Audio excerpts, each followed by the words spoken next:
Assalamualaikum warahmatullahi wabarakatuh. Perkenalkan, kami dari kelompok 10 yang beranggotakan saya sendiri, Meira Widya Putri, dan juga rekan saya, Mutia Fajarwati. Di sini kami akan membahas mengenai hukum waris, yang mana menjadi salah satu tugas dalam mata kuliah hukum perdata.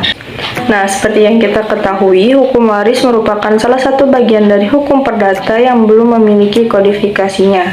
Hal ini berarti bagi berbagai golongan penduduk Indonesia masih berlaku hukum yang berbeda-beda, seperti hukum waris adat, hukum waris Islam, dan hukum waris perdata barat atau hukum waris dalam hukum perdata.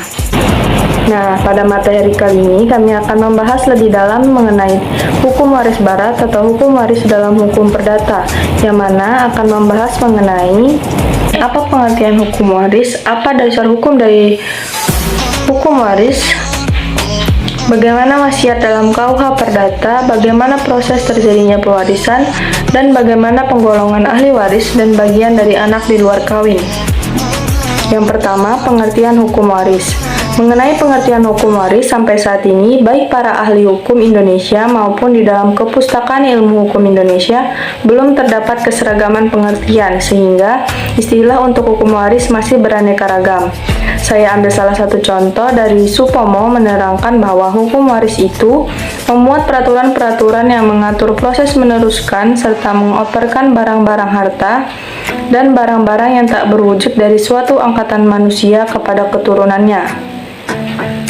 Oleh karena itu, hukum waris adalah semua peraturan hukum yang mengatur kekayaan orang yang meninggal dunia, yaitu mengenai pemindahan kekayaan tersebut. Akibatnya bagi mereka yang memperoleh, baik dalam hubungan antara mereka maupun pihak ketiga. Dari pengertian hukum waris tadi, maka akan ada muncul beberapa istilah. Yang pertama adalah pewaris. Pewaris adalah orang yang meninggal dunia dan meninggalkan harta kekayaannya kepada orang lain. Lalu yang kedua ada ahli waris, adalah orang yang berhak atas harta kekayaan atau warisan. Yang ketiga ada harta warisan, adalah kekayaan yang ditinggalkan berupa aktiva atau pasif. Dan yang terakhir ada pewarisan, adalah proses beralihnya harta kekayaan, hak dan kewajiban seseorang kepada ahli waris. Materi kedua yaitu dasar hukum dari hukum waris. Dasar hukum dari hukum waris perdata barat adalah Kitab Undang-Undang Hukum Perdata atau BW, terutama dalam buku 2 BW yang tentang harta kekayaan dan hutang, dan juga buku 3 BW tentang wasiat.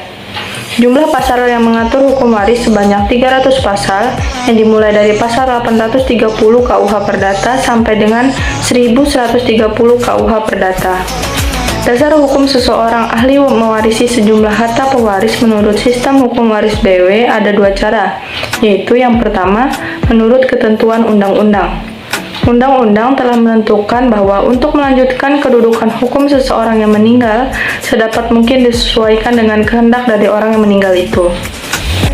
Ahli waris ab intestato diatur dalam pasal 832 KUH Perdata yang menyatakan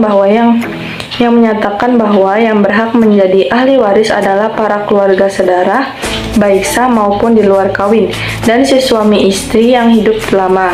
Apabila semua tidak ada, maka yang berhak menjadi ahli waris adalah negara. Cara yang kedua yaitu ditunjuk dalam surat wasiat. Surat wasiat atau testamen adalah suatu pernyataan tentang apa yang dikehendaki oleh si pewaris. Ahli waris testamentait diatur dalam pasal 874 KUH Perdata yang isinya segala harta peninggalan seseorang yang meninggal dunia adalah kepunyaan ahli waris. Menurut undang-undang, sejauh mengenai hal itu dia belum mengadakan ketetapan yang sah. Ketetapan yang sah yang dimaksud adalah surat wasiat. Wasiat ini sebagaimana tercantum dalam BW pasal 874 dan yang lainnya, yang mana di dalamnya mengatur tentang pembahasan wasiat. Materi yang ketiga yaitu wasiat dalam KUH Perdata. Yang pertama, pengertian wasiat. Surat wasiat atau testamen menurut Kitab Undang-Undang Hukum Perdata diatur dalam pasal 875 BW yang isinya bahwa surat wasiat atau testamen adalah suatu pernyataan dari seorang dari seorang tentang harta yang akan ditinggalkan kepada ahli warisnya, di mana surat pernyataan tersebut dimungkinkan untuk ditarik kembali. Surat wasiat atau testamen merupakan suatu akta yang dibuat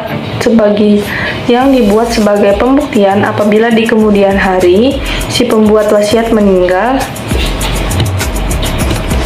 serta pembuatannya diperlukan campur tangan dari pejabat resmi.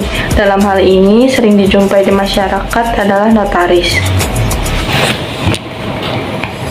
Yang kedua, syarat-syarat wasiat. Ada orang yang berwasiat, orang yang menerima wasiat, batasan wasiat, dan batalnya wasiat.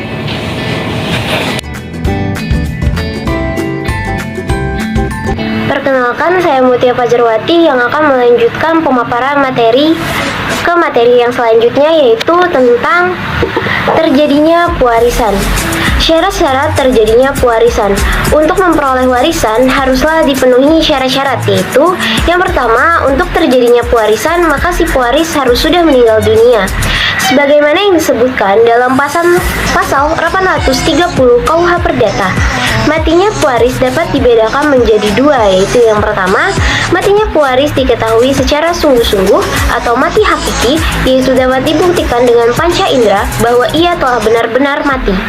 Yang kedua, mati demi hukum, dinyatakan oleh pengadilan, yaitu tidak diketahui secara sungguh-sungguh menurut kenyataan yang dapat dibuktikan bahwa ia sudah mati. Yang kedua, syarat yang berhubungan dengan ahli waris. Orang yang berhak atau ahli waris atas harta peninggalan harus sudah ada atau masih hidup saat kematian si pewaris. Hidupnya ahli waris dimungkinkan dengan yang pertama, hidup secara nyata, yaitu menurut kenyataan memang benar-benar masih hidup, dapat dibuktikan dengan panca indera. Yang kedua, hidup secara hukum, yaitu tidak diketahui secara kenyataan masih hidup. Dalam hal ini termasuk juga bayi yang dalam kandungan ibunya, yang terdapat pada pasal 1 ayat 2 KUH Perdata. Materi yang selanjutnya yaitu tentang penggolongan ahli waris dan bagian anak dari luar kawin. Yang akan saya jelaskan pertama yaitu tentang penggolongan ahli waris. Undang-undang pembagi ahli waris karena kematian terbagi dalam 4 golongan. Golongan yang pertama yaitu terdiri dari suami atau istri dan keturunannya. Golongan kedua terdiri dari orang tua, saudara, dan keturunan saudara. Golongan ketiga terdiri dari leluhur lain-lainnya. Golongan keempat terdiri dari anak keluarga lainnya dalam garis menyimpang sampai dengan derajat ke-6. Kalau semua ini tidak ada, maka negaralah yang menerima harta peninggalan, tetapi tidak sebagai ahli waris. Materi yang selanjutnya yaitu tentang bagian anak luar kawin. Bagian anak luar kawin atau nikah dalam mewaris, pasal 862 sampai dengan 873 KUH Perdata mengatur pewaris dalam hal adanya anak luar nikah. Pasal 863 KUH Perdata berbunyi, jika yang meninggalkan keturunan yang sah atau seorang suami atau istri, maka anak-anak luar nikah mewarisi 1/3 dari bagian yang harus mereka dapat. Andai kata mereka anak-anak yang sah, jika semeninggal tak meninggalkan keturunan, suami atau istri, akan tetapi meninggalkan saudara laki-laki dan perempuan atau keturunan, mereka mewaris sebanyak 1/2 dari warisan, dan jika hanya sanak saudara dalam derajat yang lebih jauh, yaitu 3/4 bagian. Jadi, apabila anak luar nikah atau kawin mewaris bersama ahli waris golongan pertama, maka anak luar nikah mewaris sebanyak 1/3 bagian. Begitu juga apabila mewaris bersama ahli waris golongan kedua. Apabila mereka mewaris bersama ahli waris golongan ketiga, mereka mewaris sebanyak 3/4 bagian dari yang mereka warisi. Mungkin itu saja pemaparan materi yang dapat kami sampaikan. Kurang lebihnya mohon dimaafkan. Wassalamualaikum warahmatullahi wabarakatuh.